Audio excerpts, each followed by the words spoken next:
Para sa lahat ng mga OFW, handog kong muli po sa inyo ang awitin kong ito.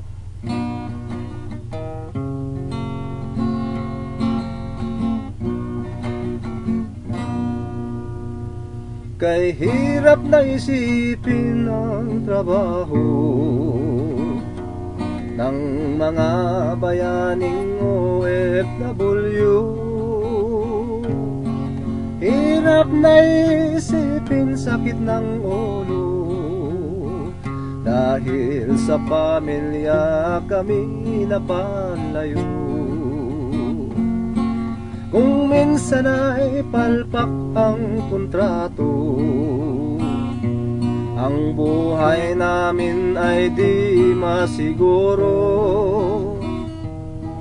Lalo't kung ang aming amo mga salbahing Arabo, umuuwi kami ng walang sweldo. Mga bayaning OFW, mga bayani sa bagong milenyo, pag-uwi ay may dalang mga regalo, may dolyar, TV, comforter, stereo. Mga bayaning OFW, ang iba ay kawawa, desperado,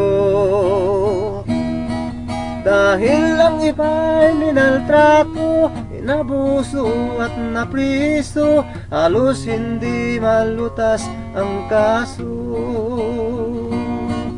Mga bayaning OFW, bumibiyahe pa rin desidido,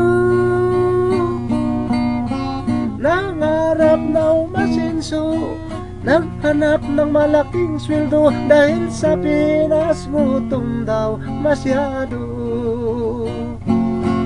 Mga bayaning OFW, ang iba ay sinuwerte, umasinso,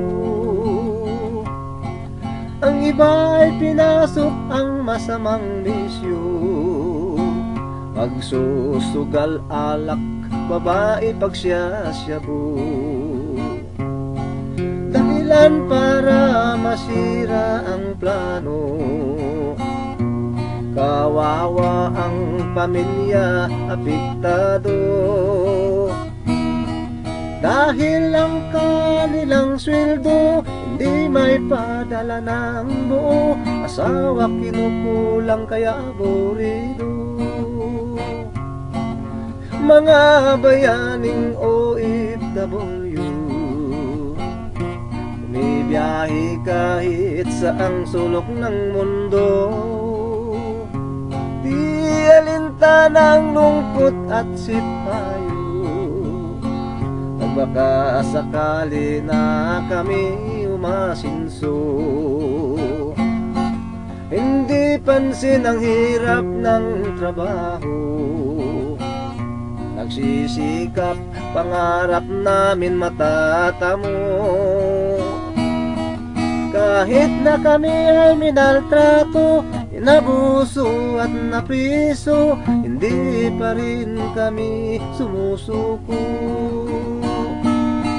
Kahit na ang aming amo mga salbahing Arabo, umuwi kami ng walang sweldo.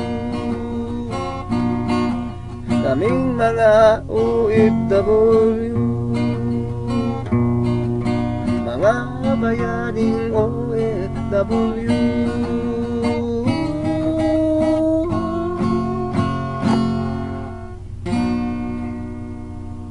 Maraming salamat po. Maraming salamat.